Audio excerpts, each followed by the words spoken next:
Hello. तो finally भैया वक्त आ गया है, कल से आप लोगों के एग्जाम स्टार्ट होने वाले हैं। बहुत मेहनत आप लोगों ने की है, तो थोड़ी सी नर्वसनेस जाहिर सी बात है सब लोगों के दिमाग में होगी। कुछ ना कुछ आपको ऐसा लग रहा होगा कि सर ऐसा लग रहा है जैसे कि पढ़ तो सब कुछ लिया है मगर एग्जाम में भूल जाएंगे। ठीक है, सर जब भी किसी नोट्स को देखते हैं तो ऐसा लगता है कि सर ये पढ़ा तो था उस टाइम पे लेकिन ये समझ में नहीं आ रहा है कि है क्या। ठीक, या ऐसा लग रहा है कि सर सारे फॉर्मूले हमने अच्छे से पढ़े थे लेकिन अब ऐसा लग रहा है जैसे कि सारे फॉर्मूले भूलते चले जा रहे हैं। ठीक, कहीं ना कहीं कॉन्फिडेंस से थोड़ा सा लो हो रहा है। पता नहीं कल सवाल बनेंगे या नहीं बनेंगे, कैसा पेपर आएगा, पता नहीं फिजिक्स का पेपर टफ आएगा या मैथ्स का टफ आएगा, केमिस्ट्री का टफ आएगा, कम मार्क्स आए तो क्या होगा, रैंक कम आई तो क्या होगा। तो बेटा इस तरह के सवाल है, जाहिर सी बात है आप सब लोग उससे होकर गुजर रहे होंगे। ठीक, और ये जाहिर सी बात है कि ये सबके साथ ऐसा होता है। जब मैंने पेपर दिया था तो मेरे साथ भी ऐसा ही था। ठीक, क्या करें, एग्जाम से जो एक दिन पहले का जो दिन होता है वो होता ही बहुत खास है। ठीक, और ये दिन आपको हमेशा याद रहेगा। तो काफ़ी बच्चों का एग्जाम बेटा कल है, काफ़ी बच्चों का परसों होगा, फिर 2 दिन के बाद, 3 दिन के बाद। तो किस तरीके से एग्जाम में स्ट्रेटेजी होनी चाहिए, ठीक, ये हम लोग इस वीडियो में एक बार डिस्कशन करेंगे, इसलिए ध्यान से इस वीडियो को देखना। तो उससे पहले कि मैं काम की बात भूल जाऊँ, पहले काम की बात बोल देता हूँ आप सभी को। ठीक है, दिवाली की हार्दिक शुभकामनाएं तो नहीं बोलूँगा। ठीक है, आप सभी को ऑल द बेस्ट। बहुत अच्छे से आपको पेपर दे के आना है, बहुत शानदार तरीके से पेपर दे के आना है। और अभी जो मैं आपको 6-7 बातें बताने वाला हूँ उन बातों का विशेष ध्यान देना है। ठीक, एक रफ कॉपी ले लो चाहो तो, जो मैं बोलूँ वो प्लीज़ नोट करते चले आना और एग्जाम से पहले वो ज़रूर देखना। ठीक, बात नंबर 1, सबसे पहले ये जो एग्जाम से 3 घंटा, 4 घंटा, 5 घंटा, 8 घंटा, 10 घंटा पढ़ने का जो रिवाज है, ये रिवाज बेटा छोड़ देना। ठीक है, सपोज आपका कल एग्जाम है तो रात के 8 बजे के बाद या रात के 7 बजे के बाद आप कुछ भी पढ़ाई ना करें। उस पढ़ाई का फ़ायदा कुछ नहीं होना है, यकीन मान कुछ फ़ायदा नहीं होना है। अननेसेसरी तो अपने दिमाग पर प्रेशर बढ़ाएगा। उससे बेटर है कि आप अपने भाइयों के साथ, अपने दोस्तों के साथ घूम लो। ठीक है, उनके साथ मस्ती कर लो, उनके साथ कुछ अच्छी कॉमेडी मूवी देख लो, खेल लो, कुछ वो कर लो। आप अपने दिमाग को हेल्दी रखो, दिमाग को खुश रखो। ठीक, दिमाग खुश रहेगा तो कल जितने क्वेश्चंस आएगा तो चुन चुन के फोड़ेगा। और अगर तो दिमाग को पैनिक मोड में लेके जाएगा तो फिर सिंपल सवाल में भी तो सिली मिस्टेक करके आएगा। याद रखना मेरी बात। ठीक, तो ये सब करना कि भाई पूरी रात भर कल पेपर है, रात के 3-3 बजे तक बैठ के पढ़ रहे हो, ठीक है, या ऑटो में बैठ के पढ़ रहे हो। ठीक है, मैंने देखा है कि बॉयज़ तो कम, कन्याएं ज़्यादा ऑटो में जा रही है, भैया बैठ के पढ़ रही है। ठीक, तो ये सारी चीज़ें बेटा नहीं करना। ये बोर्ड का एग्जाम नहीं है, ये आपके जेईई मेंस का एग्जाम है। बात समझ मारिए। ठीक, पहली चीज़। दूसरी बात इसमें सबसे इंपॉर्टेंट ये है कि कल का जो एग्जाम है, ठीक है, सारा खेल जो है ना वो अब तो समझ जा कि तेरे पेशेंस लेवल का है। ठीक है, एग्जाम देना एक अपनी अलग कला होती है और पूरे 1 साल मेहनत से पढ़ना ये अपनी एक कला होती है। ठीक, ये बात मैं मानता हूँ कि जिन लोगों का एग्जाम अगस्त में जिन लोगों ने पढ़ाई अगस्त में स्टार्ट की थी उनको ज़्यादा एग्जाम देने का एक्सपीरियंस नहीं होगा। ठीक है, लेकिन मेरे हिसाब से जैसा कि मैंने आपको बोला था 8 दिन पहले कि आप लोग लगातार पेपर लगाते रहिएगा, तो मुझे उम्मीद है कि आप लोग पेपर लगा रहे होंगे तो काफ़ी हद तक आप लोगों ने सीखा होगा। टाइम मैनेजमेंट आपने सीखा होगा। कभी कभी कैसे ऐसा वक्त निकल जाता है कि 1.5 घंटा हो गया हमको, 1.5 घंटे में एक ही सब्जेक्ट हुआ है, फिर 2 सब्जेक्ट बाकी हैं। इस तरह की स्थिति के साथ आप ऑलरेडी गुजर चुके होंगे। तो आई थिंक आप सबको पता होगा किस तरीके से टाइम मैनेजमेंट के साथ खेलना है। तो इसमें सबसे ज़्यादा जो इंपॉर्टेंट चीज़ है बेटा वो है आपका पेशेंस। ज़रूर ऐसा पल तेरे एग्जाम में आएगा, याद रखना मेरी बात, कि तुझसे सवाल नहीं बन रहा है। ज़रूर ऐसा एक पल आएगा कि तुझसे कैलकुलेशन नहीं हो पा रही है, तेरा आंसर फाइनली मैच नहीं कर रहा है। ठीक है, ज़रूर ऐसा एक पल आएगा कि एक सवाल की लैंग्वेज को तूने 2 बार पढ़ा और दोनों बार सवाल समझ में ही नहीं आया। ठीक है, तो दैट के सबसे पहले अपने ऊपर भरोसा रखना है और अपने ऊपर एकदम एक तरीके से पैनिक नहीं होना है, एकदम बिल्कुल पैनिक नहीं होना है। ठीक, अपने ऊपर ऐसा होना चाहिए कि जो कहते हैं ना कि इम्पेशेंस हो गया, पैनिक हो गया, सिली मिस्टेक करना शुरू कर दिया, बोरा आ गया और जो है बौखला गया, दिमागी तौर पे नेगेटिव थॉट्स आने लगे कि यार अब तो मुझसे मेरा नहीं हो। इस तरह की चीज़ों से बचना है। बात समझ मारिए, कल का सारा खेल ये समझ ले तेरा और तेरे दिमाग का है। अगर तूने अपने दिमाग को कल शांत रखा, ठीक, और बहुत ही पेशेंस के साथ तूने कल का पेपर दिया, यकीन मान बहुत अच्छा पेपर जाएगा। बात समझ मारिए। तो कल को अगर कभी ऐसा देखने के लिए मिले कि सवाल का लैंग्वेज तेरी समझ में नहीं आई 2 बार, तो छोड़ देना तुरंत। कभी तुझे ऐसा दिखे कि क्वेश्चन है उसका आंसर नहीं आ रहा है तुझसे, छोड़ देना तुरंत। तुझे ऐसा दिखे कि यार हम लोगों ने जो है पूरी कैलकुलेशन कर ली और आंसर मेरा मैच नहीं किया, तो ठीक है, आंसर मैच नहीं किया, एक बार उसको ट्राई जरूर कर लेना दोबारा से। ठीक, लेकिन 2 बार में आंसर मैच ना किया हो तो ये नहीं कि उसी पे लड़ गया, उसी पे कुश्ती करेगा, हम तो करके रहेंगे चाहे कुछ भी हो जाए। इस बेवकूफ़ी मत जाना। बात समझ में आई? इस बेवकूफ़ में बिल्कुल मत जाना। तो समझ जाना कि अगर 2 बार में आंसर नहीं आया, कैलकुलेशन में कहीं मिस्टेक हो रही है, तो वो मिस्टेक तुझे नहीं दिखेगी, उसको छोड़ देना, उसको बाद में करेंगे, आधे घंटे के बाद देखना, लास्ट में देखना। याद रखना मेरी बात। समझ मारिए बात। ये तू तो छोड़ी, तो हम लोगों के साथ भी होता है यार। कोई सवाल हम लोगों ने किया, आंसर मैच नहीं कर रहा है, ठीक, तो 2 बार 3 बार जब हम लोग खुद भी करते हैं तो फिर हम भी इस चीज़ को फॉलो करते हैं कि यार हो सकता है हमने सवाल गलत पढ़ लिया, हो सकता है हमने डाटा गलत फिट कर लिया, हो सकता है हमने यूनिट की गलती कर दी हो, ठीक है, हो सकता है हमसे जो पूछा जा रहा है वो हम लोग ना निकाले हो, कुछ और निकाल के बैठे हो, ठीक।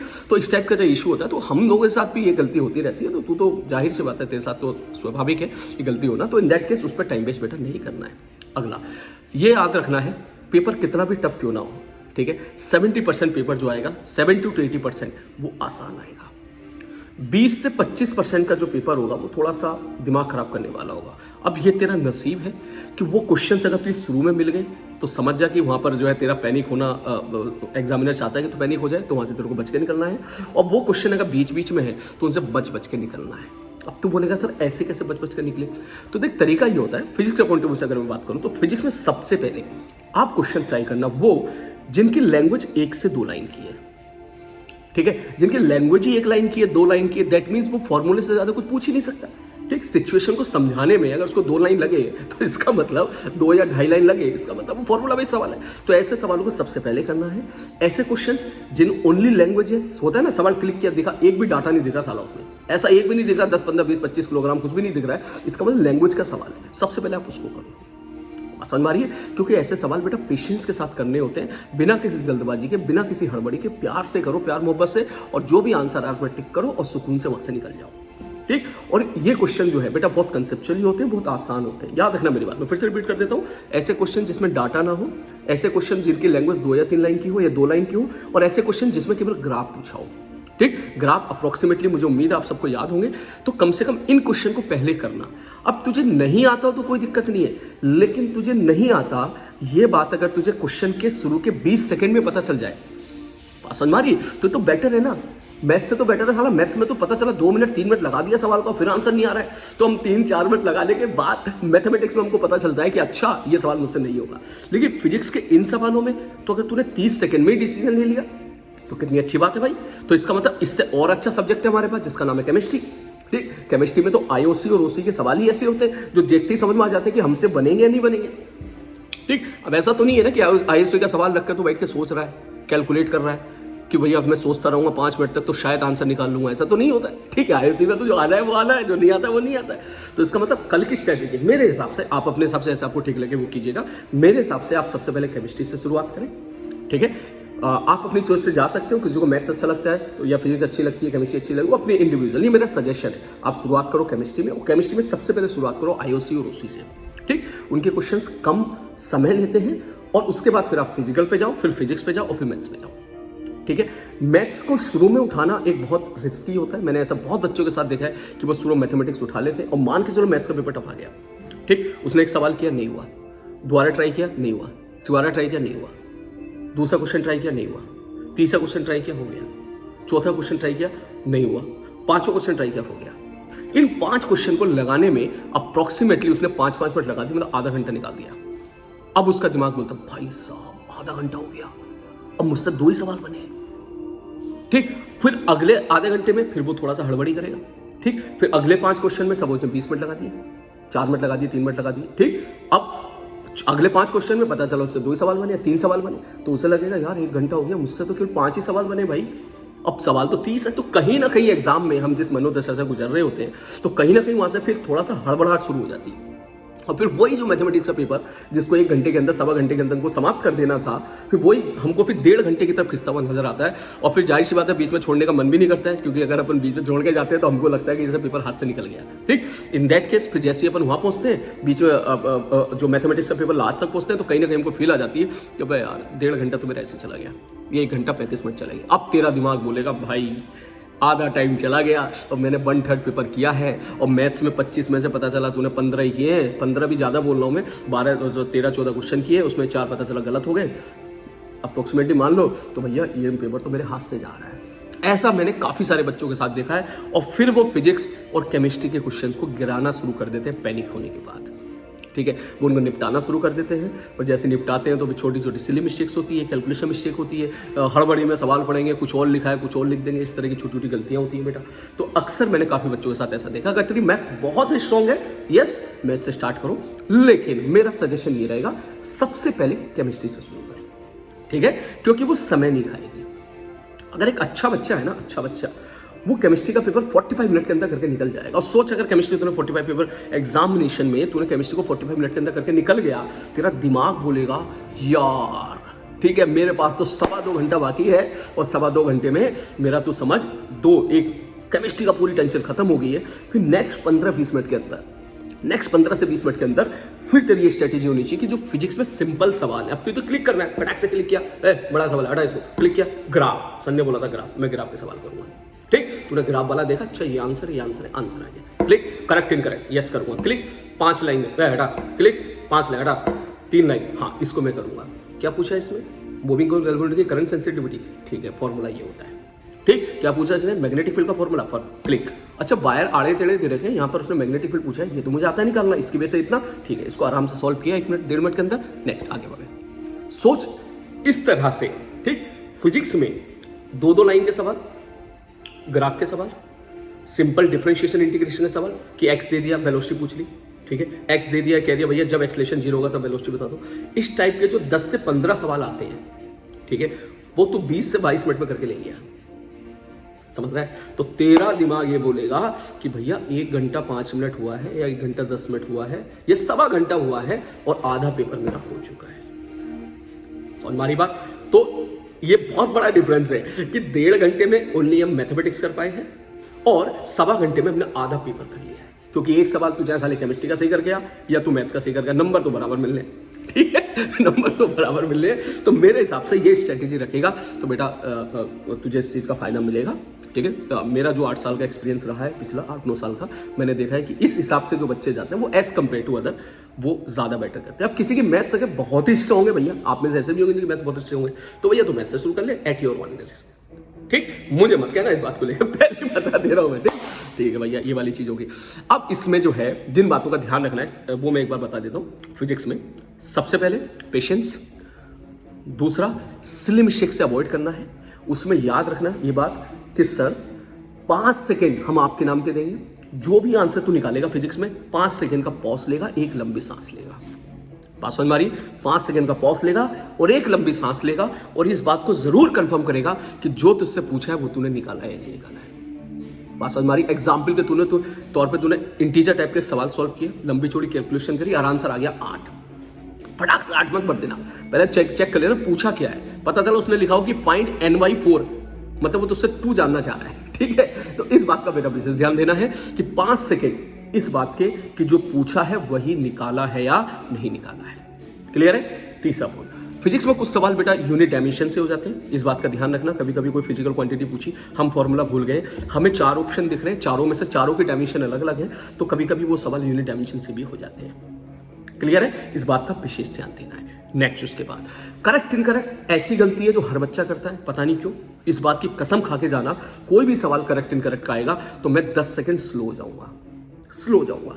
बात समझ मारिए? तो देख, हमेशा याद रखना कि भैया करेक्ट इनकरेक्ट में अक्सर बच्चा यही गलती करता है कि पहले उनका निकाल देगा, ठीक, उसको पूछा which of the statement incorrect, first option देगा करेक्ट, टिक करके आगे बढ़ गया। बात समझ मारिए? देख, करेक्ट इनकरेक्ट में मेजॉरिटी ऑफ द क्वेश्चन तुझसे इनकरेक्ट ही पूछेगा, करेक्ट कभी नहीं पूछता है, वो रेयरली पूछता है क्योंकि गलती होने के चांसेस इनकरेक्ट में ज्यादा होते हैं, ठीक। तो तू कसम खा लेना, जैसे ही तुझे पूछे करेक्ट इनकरेक्ट तो भैया गोला बना लेना वहां पर, पहले आप अपना आंसर निकालो, फिर आप उनका आंसर निकालो और फिर सुकून से टिक करके फिर वहां से निकालो। पसंद आ गई तो पहले अपना आंसर निकाल ले, A option is correct, B option is correct, C option is incorrect, D option is correct. मेरे लिए सी गलत है, एग्जामिनेशन ने गलत पूछा है, सी इज द करेक्ट। इस हिसाब से करना है और इसमें कोई समय वेस्ट नहीं होगा तेरा। 10 से 15 सेकंड फालतू जा सकते हैं, 20 सेकंड, लेकिन बेटा सवाल तो सही हो जाएगा ना, क्योंकि एक सवाल में याद रखना, एक सवाल गलत करेगा सीधा 5 मार्क्स का हमें नुकसान यहाँ पर होने वाला है। आई होप चीज़ें तुझे समझ में आ गई होंगी। फिजिक्स में कुछ सवाल ऐसे हो सकते हैं जो तुझे लगे कि साला समझ में ही नहीं आ रहा क्या है, ठीक है, और तूने डिसीजन ले लिया कि मुझे क्वेश्चन करना है, ठीक। तो इन दैट केस अगर तू सपोज उनको ट्राई करना जाए, कोई सवाल का रास्ता तुझे ना दिखे, तो इन दैट केस जो गिवन फिजिकल क्वांटिटीज का डाटा है ना, वो डाटा तू एक बार जरूर लिख देना। बात समझ मारिए? वो डाटा तू लिख देना एक बार। अगर तू वो डाटा लिख देगा तो शायद ऐसे बहुत सारे सवालों में देखा गया है कि जो भी गिवन डाटा तूने लिख दिया और लिखने के बाद तुझे शायद नजर आ जाए, अच्छा ये फॉर्मूला है, ये पूछ रहा है। इस बात का विशेष ध्यान देना है। क्लियर है? तो देख, फिजिक्स का पेपर तो मान के चल 70-80% सिंपल ही आने वाला है, बस तू पेशेंस रखना है, बस मुश्किल सवालों से बस घबराना मत, तू उनको छोड़ना, दिल बड़ा रखना। मैं दिल इतना बड़ा हम छोड़ देते हैं सबको, ठीक है, ठीक। तो जो है उनको छोड़ देना, जो भी तुझे ज्यादा परेशान करे। कल का सवाल ऐसा है, जो परेशान करे मार पड़ेगा। बोला सर ऐसा क्यों कह रहे हो सर? मैंने कहा देख, एक बच्चा ऐसा भी था, मैं उसको बहुत शॉर्ट कम समय में मैं उसकी साइकोलॉजी थी समझाता हूँ। एग्जामिनेशन में जब मैंने उससे पूछा कैसा गया पेपर, पहला सवाल टफ था, नहीं हुआ, छोड़ दिया। दूसरा टफ था, नहीं हुआ, छोड़ दिया। तीसरा सवाल देखते मैं समझ में आ गया, टफ नहीं करूँगा, छोड़ दिया। चौथा सवाल मैंने कोशिश किया, आंसर नहीं आया, छोड़ दिया। पांचवा सवाल पता नहीं क्या था, बहुत लंबी चौड़ी कैलकुलेशन, छोड़ दिया। ये सब पाँचों के पाँचों ही छोड़ दिए। मैंने कहा कोई दिक्कत नहीं है, कोई दिक्कत नहीं है। 20 में से, बात समझ में आ रही है, 20 में से तूने 12 ही कर लिए, ठीक है? 20 में से तूने 12 कर लिए और वो 10 में से 5 निकाल सकता है तू वहां पर, क्योंकि सिंपल सवाल होते हैं। तो वैसे ही तू वहां पर जो है 16-17 की रेंज में जा रहा है मेरे भाई, बस तू 16-17 सही कर। यकीन मान मेरी बात, जिस बच्चे के 180 मार्क्स आ जाते हैं वो अप्रॉक्सीमेटली 99 परसेंटाइल के पार पहुंच जाता है, ठीक है? तो सोच, तूने 17 का भी एवरेज निकाल दिया, 17 चौक 72, 16 का भी निकाल दिया, 15 का भी निकाल दिया, तो भी तो 60 आ गए, ठीक है? तब भी तो तू 180 मार्क्स की तरफ जा रहा है। तो लेकिन ये तो मैं बुरी से बुरी सिचुएशन बता रहा हूँ, करने वाले तो 20-20 तक सही कर पाएंगे। देखना, आप में से करने वाले ऐसे भी होंगे जो 20 में से 14 से 15 सवाल सही करेंगे और 10 में से जिन्हें 5 छोड़ने होते हैं वो 5 के 5 सही करेंगे और 18-19 का स्कोर वो निकाल के लेके आएंगे, ठीक? तो बस उनमें और आप में बस अंतर होगा ओनली एक्यूरेसी का। क्वेश्चन तूने भी किया होगा, उसने भी किया होगा, तूने आखिरी में कुछ ना कुछ गलती कर दी होगी, उसने नहीं की होगी। बस इस गलती से बेटा आपको बचना है। क्लियर है? मैथ्स में तो मैं क्या सजेस्ट करूं बेटा तेरे को, मैथ्स में तो जो मैथ्स वाले सर बोले वही आपको करना है। बस हाँ, एक लाइन बोलूंगा, मैथ्स में बोलना तो नहीं चाहिए क्योंकि मैं फिजिक्स का हूँ, ठीक है? लेकिन ठीक है, मैथ्स में बस मैं तुम्हें ये बात बोलूंगा कि अगर किसी सवाल का तुम्हें रास्ता दिखाई ना दे तो उसको बाद में करना, शुरू में मत करना। बस एक लाइन बोलूंगा, ठीक है? मैथ्स में तुझे ऐसा दिखेगी यार ये क्वेश्चन है, शायद मैं ऐसे करूंगा तो हो सकता है, शायद ऐसे करूंगा तो शायद हो सकता है, उस शायद पे खेलने का वक्त नहीं है हमारे पास एग्जाम में। बात समझ में आ रही है? अगर तुझे दिख जाए सीधा सच्चा सवाल, क्या अरे सर ये तो हमारा जो है ना सब्स्टिट्यूटेड मेथड है, x = tan थीटा पुट करना है, उसके बाद वैल्यू सर ने कराया था क्लास, इंटीग्रेट कर दो, उसके बाद हो जाएगा, ठीक? इस टाइप का सवाल। अरे सर ये तो ये इंटरकट का सवाल है, हम लोगों ने किया था, इंटरसेक्शन इनके बीच का एरिया निकालना है, ऐसे सवाल तो बहुत प्रैक्टिस किए थे। या पीएनसी का सवाल आ गया, प्रोबेबिलिटी का डायरेक्ट फॉर्मूला भी सवाल आ गया, ठीक? इस टाइप की कोई चीज दिखे जिसमें सोचना कम पड़े और सीधा दिखाओ, ठीक? या फिर क्वाड्रेटिक कैप का आ गया तो पता है यार, इस टाइप के सवाल तो हम लोग कर चुके हैं यार, ठीक? उन सवालों का पहले करें जिन सवाल को, जैसे फंक्शन के कुछ सवाल होते हैं, बैठ के सोचना पड़ता है कि यार ये कैसे करूं, कैसे प्रोसीड करूं, अच्छा चल ऐसे करके देखता हूं। तो वो जो करके देखता हूं वाला स्टेप है ना, वो थोड़ा सा तेरे को यहाँ पे ध्यान देना है, उससे थोड़ा सा बचना है या उसको आखिरी में करना है। क्योंकि अगर तूने उसको मिड ऑफ द पेपर उठा लिया, करके देखता हूँ, तो फिर दिक्कत में आ जाएगा। क्योंकि अगर आंसर नहीं आया तो अननेसेसरी तो पैनिक होना स्टार्ट हो जाएगा। समझ में आ रही है? बाकी मस्त रहो, बिंदास रहो, टेंशन ना लो। पहला पेपर है, इसके बाद एक पेपर और है, ठीक है? और उसके बाद जैसे ही पेपर होगा फरवरी में, जैसे अपन फिर मिलेंगे फरवरी में, फिर थोड़ा पढ़ाई मचाएंगे। और अपना तो टारगेट यही था कि जनवरी की पढ़ाई तेरी शानदार तरीके से हो जाए, ठीक है? और वो तूने अच्छे से की है। और फिर जब फरवरी में मिलेगा पे लेंगे बढ़िया तरह। पूरा फरवरी है, पूरा मार्च है, इसका मतलब अप्रैल का पेपर तो और अच्छे लेवल का जाने वाला है। बात समझ में आ रही है? तो बेटा इन चीज़ों का ध्यान देना है। जिन बच्चों का सिलेबस पूरा नहीं हो पाया था, 80% सिलेबस पूरा हो पाया था, वो लोग ये सोच के जाएं जितना हमको आता है हम उतना ही करके आएंगे, ठीक है? हम तो भैया बारात में जा रहे हैं मजे से एकदम, ठीक? तो पैनिक बिल्कुल नहीं होना, बिंदास रहे। जितने फॉर्मूले थे उनको अच्छे से एक बार अच्छे से रिवीजन कर लेना, डिटेल की थ्योरी में बिल्कुल मत जाना। और एक बात और इंपॉर्टेंट बात बेटा मुझे याद आ गई इतनी देर में, वो ये है कि जितने बच्चे ऐसे हैं जिनका पेपर 25, 27, 29, 30 को है, वो लोग एक बार पुराने पेपर जरूर देख लें। सब वो 24 तारीख को एक पेपर होता है एग्जाम्पल के तौर पे, और किसी का पेपर 25 तारीख को है, ठीक है? तो वो एक बार, ये 27 तारीख को तो एक बार पेपर जरूर देख ले, ठीक है? सॉल्व करने मत बैठना ना, देख लेना कि अच्छा अच्छा अच्छा ये पूछ रहा है, ओके। उसमें देख लेना कि शायद फिजिक्स में कोई सवाल तुझे ऐसा मिल जाए जिसका फॉर्मूला शायद तुझे ना पता हो, ठीक है? तो वो नोट कर लेना कि हाँ यार, क्योंकि अक्सर ये भी देखा गया है कि क्वेश्चन रिपीटेडली रिपीट हो जाते हैं पर डाटा बदल के तेरे सामने आते हैं। क्लियर है? तो बस PPT warrior splendid 31-35, all the best.